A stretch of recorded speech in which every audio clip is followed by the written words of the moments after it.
Morning children. आप सब कैसे हैं? मुझे विश्वास है आप सब अपने अपने घरों में स्वस्थ होंगे, सुरक्षित होंगे। मैं सुनीता तिवारी, आपकी हिंदी शिक्षिका, आपको कक्षा चौथी में हिंदी विषय पढ़ाऊंगी। बच्चों, आजकल पूरी दुनिया में कोरोना महामारी फैली हुई है, जिसके कारण कई लोग मौत के मुंह में जा रहे हैं। परंतु हमें टीवी, रेडियो और समाचार पत्रों के द्वारा निर्देश दिए जा रहे हैं कि हम उन निर्देशों का पालन करें और अपने अपने घरों में स्वस्थ रहें। इसके लिए हमसे कहा जा रहा है कि अपने हाथों को बार बार धोते रहिए। बहुत अधिक आवश्यक हो तभी आप अपने घरों से बाहर निकलें। बाहर निकलते समय आपको अपने चेहरे पर मास्क लगाना जरूरी है। बच्चों को घर में ही रहना है और घर पर ही रहकर अपनी पढ़ाई करना है।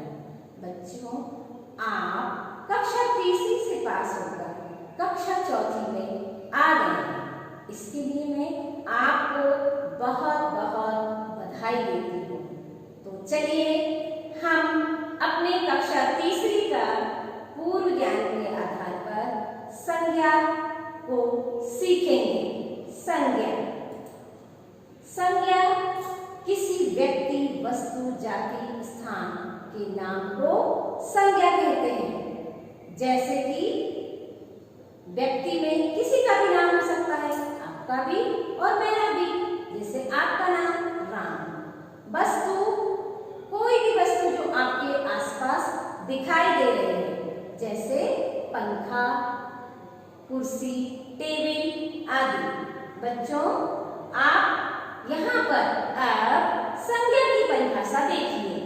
संज्ञा वह शब्द जो किसी व्यक्ति, वस्तु, स्थान, गुण, भाव आदि के नाम का बोध कराते हैं, संज्ञा कहलाते हैं। यहाँ पर हम कुछ संज्ञा के उदाहरण देखेंगे। संज्ञा के उदाहरण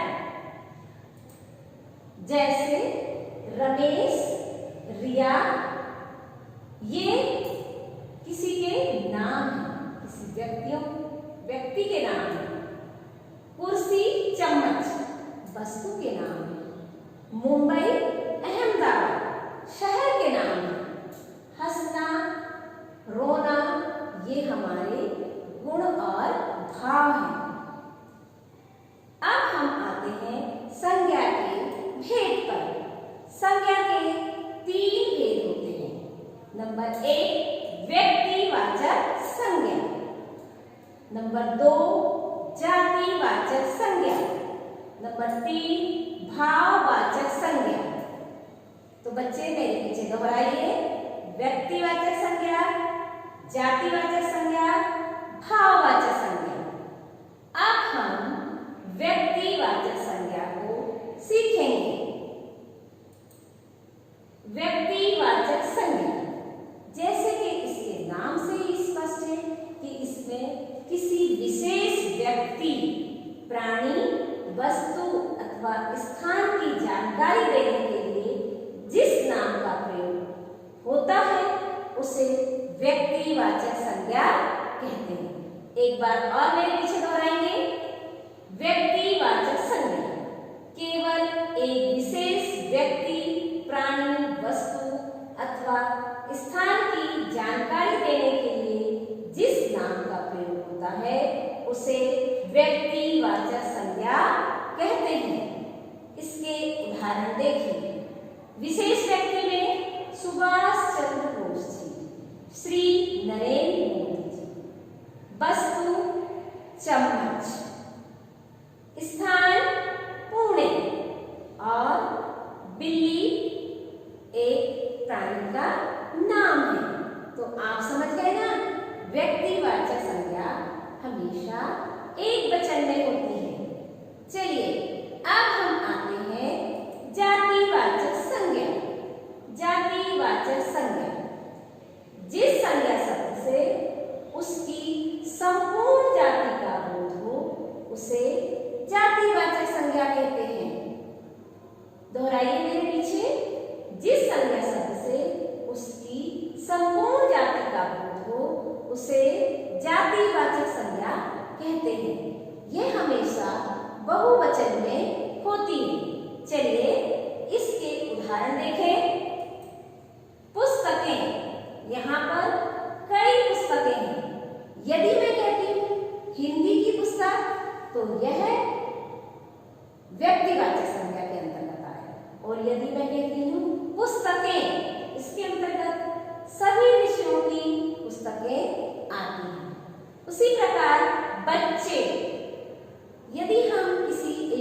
यदि मैं कहूंगी बच्चे तो यह जातिवाचक संज्ञा के अंतर्गत आता है।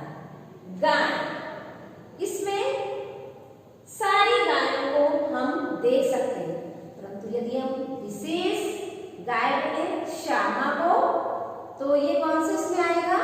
व्यक्तिवाचक संज्ञा। परंतु यदि हम गाय कहेंगे तो इसमें सारी गाय आ जाएगी, इसलिए ये कौन सी संज्ञा हुई? जातिवाचक संज्ञा। भाववाचक संज्ञा।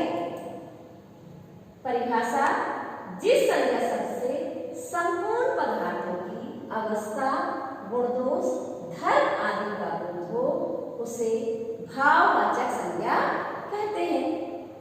जिस संज्ञा शब्द से पदार्थों की अवस्था, गुण दोष, धर्म आदि का बोध हो उसे भाववाचक संज्ञा कहते हैं। भाववाचक संज्ञा के उदाहरण देखेंगे। हंसना, रोना, घबराना, डरना, गुस्सा, मोटा, पतला आदि। तो देखा बच्चे, ये हमारे संज्ञा के बारे में जानकारी थी। अब हम कक्षा चौथी के पाठ 1 कौन को पढ़ेंगे। पाठ 1 कौन, यह एक कविता है। इसके कवि हैं बालस्वरूप राय। इस कविता में कवि ने हमें बताया कि हम अपने आराम के लिए तो बहुत प्रयास करते हैं, परंतु प्रकृति भी हमारे लिए प्रयास करती है। यदि वह हमें ये साधन ना देती तो हमारा जीवन दूभर हो जाता, मतलब हमारा जीना कठिन हो जाता। आप बहुत ध्यान से सुनेंगे और मेरे पीछे पीछे दोहराएंगे। अगर न होता चांद रात में हमको दिशा दिखाता कौन। अगर न होता चांद रात में हमको दिशा दिखाता। कवि कहते हैं यदि चांद रात में नहीं निकलता तो हमें दिशा का ज्ञान नहीं होता। अगर न होता सूरज दिन को सोने सा चमकाता कौन। अगर सुबह सूरज नहीं निकलता तो चारों तरफ अंधकार होता। सूरज की रोशनी पड़ते ही चारों तरफ उजाला हो जाता है। इसलिए कवि ने कहा है कि दिन सोने के जैसे चमकने लगता है। अगर न होती निर्मल नदियां जग की प्यास बुझाता हूं। अगर न होती निर्मल नदियां जग की प्यास बुझाता हूं। निर्मल यानी साफ। कवि ने कहा है यदि साफ नदियां नहीं बहती तो संसार की प्यास कौन बुझाता। इसका मतलब है यदि नदियां नहीं होती तो हम सभी प्यासे रह जाते। अगर न होते पर्वत मीठे झरने भला बहाता कौन। अगर न होते पर्वत मीठे झरने भला बहाता कौन। यदि ऊंचे ऊंचे पर्वत नहीं होते तो उनसे जो जल बहता है वह किस रूप में परिवर्तित होता है? झरनों में। यदि पर्वत ही नहीं होते तो झरने कैसे बहते? झरने बह नहीं सकते थे। अगर न होते पेड़ फैला फिर हरियाली फैलाता कौन। यदि पृथ्वी पर हरे भरे पेड़ नहीं होते तो हमारी पृथ्वी हरियाली हमें देखने को नहीं मिलती। यदि पेड़ पौधे नहीं होते तो चारों तरफ सूखा ही सूखा नजर आता। तो यदि पेड़ ना होते तो धरती पर हरियाली हम देख नहीं सकते।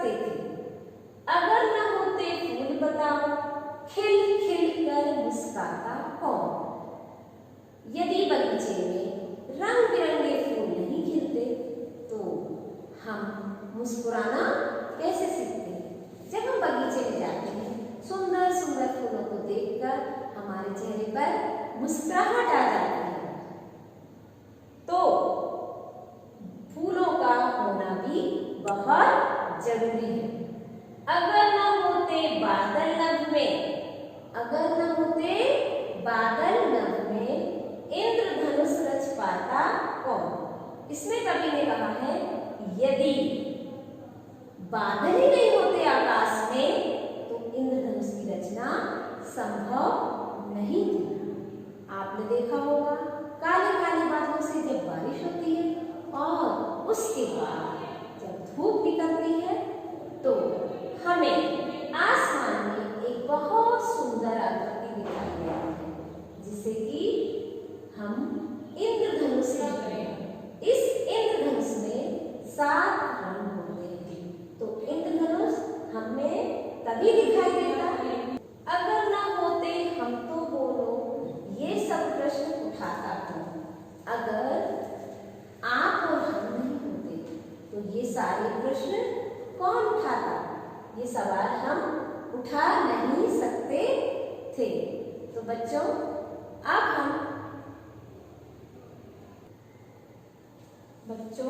आप मेरे पीछे इस कविता को दोहराइए। अगर न होता चांद रात में, हमको दिशा दिखाता कौन? अगर न होता सूरज, दिन को सोने सा चमकाता कौन? अगर न होती निर्मल नदियां, जल की प्यास बुझाता कौन? अगर न होते पर्वत, मीठे झरने भला बहाता कौन? अगर न होते पेड़ भला फिर हरियाली फैलाता कौन? अगर न होते फूल बताओ, खिल खिल कर मुस्काता कौन? अगर न होते बादल, नभ में इंद्रधनुष रच पाता कौन? अगर न होते हम तो बोलो, ये सब प्रश्न उठाता कौन? तो बच्चों, आपने मेरे साथ ये कविता पढ़ी। अब हम इसके शब्दों के अर्थ देखेंगे। शब्द अर्थ, शब्दार्थ, शब्दों के अर्थ। चांद, चंद्रमा, मेरे पीछे दोहराइए। चांद, चंद्रमा। निर्मल, साफ, स्वच्छ। निर्मल, साफ, स्वच्छ। नभ, आकाश, नभ, आकाश। पर्वत, पहाड़, गिरी। दिशा, रास्ता, दिशा, रास्ता। प्रश्न, सवाल, प्रश्न, सवाल। जग, संसार, जग, संसार। हरियाली, हरापन, हरियाली, हरापन, हरा रंग। इंद्रधनुष, बारिश के मौसम में 7 रंगों से आसमान में बनने वाली आकृति। बारिश के मौसम में 7 रंगों से आसमान में बनने वाली धनुष की आकृति इंद्रधनुष कहलाती है। तो बच्चों, हमने अभी शब्द अर्थ सीखे। चलिए अब हम आगे का देखेंगे। आपने कविता में जो सीखा है उस पर कुछ प्रश्न, मौखिक प्रश्न, उत्तर दीजिए। रात में दिशा कौन दिखाता है? रात में दिशा कौन दिखाता है? उत्तर, रात में दिशा चांद दिखाता है। रात में दिशा चांद दिखाता है।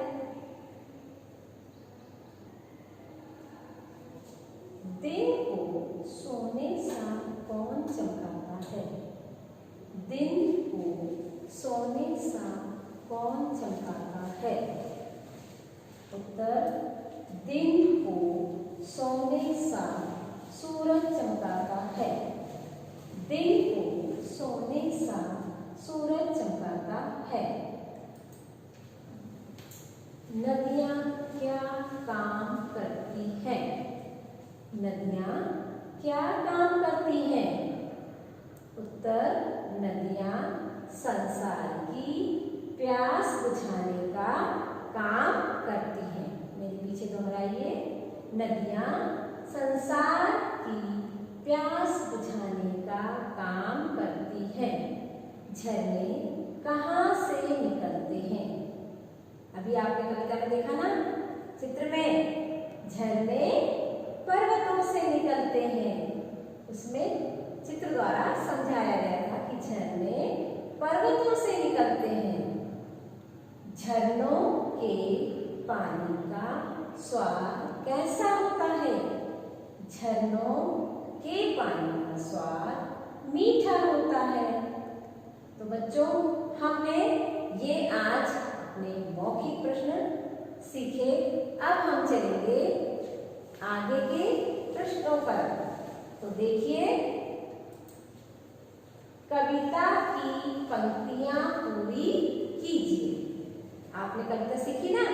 अब यहाँ पर कुछ जगह खाली दी गई है, उस पर हमें एक शब्द लिखना है जिससे कि वह पंक्ति पूरी हो जाएगी। अगर न होते पेड़ भला डैश, तो यहाँ पर आएगा फिर लिखकर आपको लाइन खींचना है। अगर न होते पेड़ भला फिर हरियाली फैलाता कौन? यहाँ आप कौन शब्द लिख दीजिए। दूसरा, अगर न होते फूल बताओ, यहाँ आप अगर लिखिए। अगर न होते फूल बताओ, खिल खिल कर मुस्काता कौन? यहाँ पर हम खिल शब्द लिखेंगे तो ये पंक्ति पूरी हो जाएगी। खिल खिल कर मुस्काता कौन? अगर न होते बादल नन्हे, यहाँ न को लिखना है। अगर न होते बादल नन्हे, इंद्रधनुष रच पाता कौन? यहाँ कौन लिखिए और इसके नीचे लाइन खींचिए। तो देखा बच्चों, हमने कविता की पंक्तियां पूरी कर ली। चलिए अब हम आगे चलते हैं। उत्तर लिखिए। सूरज और चांद हमारी सहायता कैसे करते हैं? उत्तर, सूरज दिन में सोने जैसा चमककर और चांद रात में दिशा दिखाकर हमारी सहायता करते हैं। ध्यान से सुनिए और दोहराइए। सूरज दिन में सोने जैसा चमककर और चांद रात में दिशा दिखाकर हमारी सहायता करते हैं। ख, फूलों का कौन सा गुण अपनाना चाहिए? फूलों का मुस्कुराने का गुण अपनाना चाहिए। फूलों का कौन सा गुण अपनाना चाहिए? फूलों का मुस्कुराने का गुण अपनाना चाहिए। इंद्रधनुष को कौन और कहाँ रचता है? इंद्रधनुष को बादल नभ में रचता है। इंद्रधनुष को बादल नभ में रचता है। चलिए बच्चों, आगे के प्रश्न देखेंगे हम।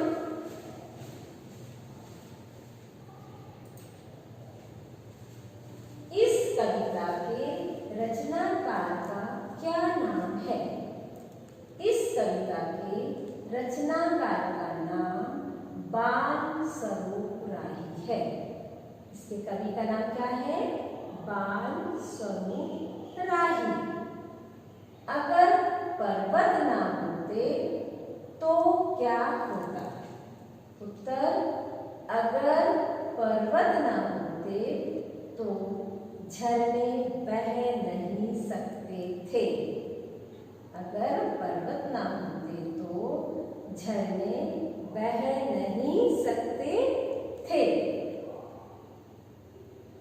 आगे चलेंगे। पाठ में से ऐसी 4 पंक्तियां छांटकर लिखिए जिसमें प्रश्न पूछे गए हों।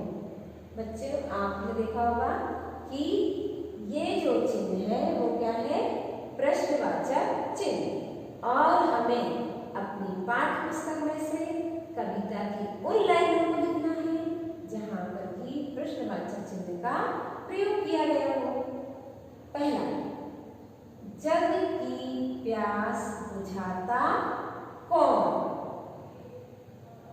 ख, झरने भला बहाता कौन? ग, हरियाली फैलाता कौन?